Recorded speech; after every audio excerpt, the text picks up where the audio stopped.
मैं पुष्पेंद्र शर्मा जी को आमंत्रित करता हूं। पुष्पेंद्र जी, आपका स्वागत। क्या आप भी कांग्रेस में ये बदलाव की बयार देख रहे हैं? क्या कांग्रेस में ये जो सर्जरी चल रही है ये सिर्फ दक्षिण के राज्यों तक सीमित होगी, या राहुल गांधी अब उत्तर भारत के राज्यों में भी कुछ उसी तरह की सर्जरी करने के मूड में हैं? ब्रजेश जी, आपको और दर्शकों का अभिवादन करना चाहता हूँ। बहुत से साथियों से आज आप मिलवा रहे हैं, हेमंत भाई भी हैं और सब है, उसके लिए आपका बहुत धन्यवाद। जो आपने उद्बोधन दिया प्रारंभिक में, आपने बहुत सारी बातें कह दी थी और मुझे लगता है कि ये दक्षिण नहीं उत्तर भारत में भी है, क्योंकि अगर हम देखें तो गुजरात में जो बदलाव हुए, चाहे वो जिला अध्यक्ष हो या और कुछ पदाधिकारी हो कांग्रेस के, वो सब बदले गए और ज़्यादातर की उम्र मुझे लगता है 50 से कम है। यूपी में भी जो नए जिलाध्यक्ष बदले गए वो युवा आ रहे हैं।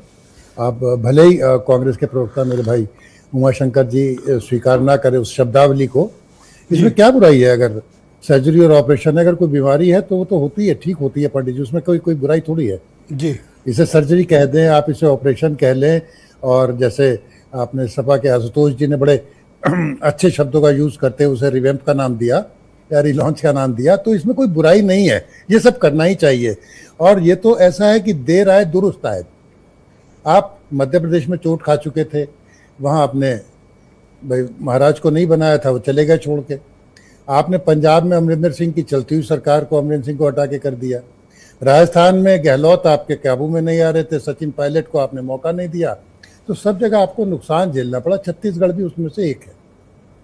तो अगर ऐसा आप कर रहे हैं कि केरल में बजाय के सी वेणुगोपाल के, जो मैं ये तो नहीं कहता कि आसमान में हवा में उड़ रहे, पर हाँ ज़मीन पे अगर वीवी सतीशन थे तो उनके मुकाबले उन्हें सतीशन को मिलना ही चाहिए था मौका।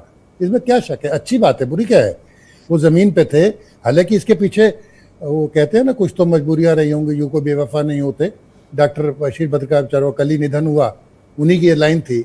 भाई आपके वहाँ वायनाड तक में पोस्टर लग गए, सब जगह पूरे केरल में पोस्टर ही पोस्टर थे कि अगर सतीशन को नहीं बनाया तो नुकसान उठाना पड़ेगा। इसी तरह से डीके शिव कुमार किल्लू के भी अलग अलग तरीके से मैसेज आ रहे थे, तो उन मैसेजों को देखना भी ठीक था। और सबसे बड़ा, क्या आप ये मानते हैं कि कर्नाटक में अचानक से सत्ता परिवर्तन ये पंजाब जैसी क्राइसिस तो क्रिएट नहीं होगी? यस, आपने अच्छा किया, लेकिन इससे पीछे थोड़ा सा मैं ब्रजेश जी 1 मिनट ज़्यादा लूँगा। मैं जो बात कह रहा था, उससे बड़ा खतरा सभी पे जो मंडरा रहा है वो जेनजी का है। वो जो कॉकरोच पार्टी बनी है, उसे आप बहुत मजाक में भी ले सकते हैं और थोड़ा सा एक चेतावनी के रूप में भी ले सकते हैं। तो जब तमिलनाडु में विजय का उभार हुआ और उसके साथ हाथ मिलाना, मतलब एक निष्पक्ष होके, मुझे लगता है कि ये अच्छा काम किया। कोई बुराई नहीं है उमाशंकर जी, इसे आप सर्जरी कह दें, सर्जिकल स्ट्राइक कह दें। अच्छा, अब ये चर्चा चल रही है कि तेलंगाना वाले रेवंत रेड्डी की कुर्सी खतरे में है, बीजेपी से उनकी नज़दीकियां बहुत ज़्यादा हैं, प्राइम मिनिस्टर तो उनको मंच पर कहते हुए सुने गए कि हमारी तरफ आ जाओ, और वो हंस के ताली भी बजा रहे थे। बंडी संजय के बेटे का पाक्सो वाला केस में गिरफ्तारी नहीं की उन्होंने 9-10 दिन तक, जब तक हाई कोर्ट ने उनकी पिटीशन को खारिज नहीं किया। तो इन सब वजहों से रेवंता पे इल्जाम लग रहा है कि वो बीजेपी के नजदीक चले गए हैं।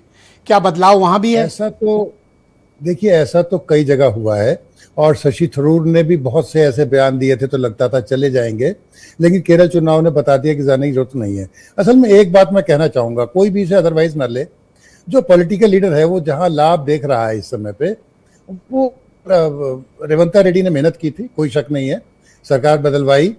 अब उन्हें कितना मान सम्मान मिल रहा है कांग्रेस में, या जैसा कि दूसरे आरोप लगाते हैं वहां पे कि जो एटीएम तक का आरोप लगा देते हैं, उससे मैं सहमत है। 2 आरोप है रेवंता पे, एक बीजेपी से नजदीकियां और दूसरा कांग्रेस पार्टी की सरकार की नॉन परफॉर्मेंस, ग्राउंड पर नाराजगी।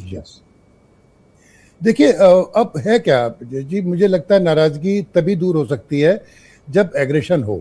जो आप कह के आए हैं वो अगर आप नहीं करेंगे तो जनता फिर आपसे नाराज होगी और आपके कार्यकर्ता भी उससे नाराज होंगे। पुष्पेंद्र जी बहुत शुक्रिया, कृपया सर हमारे साथ बने रहिएगा। मैं डिबेट को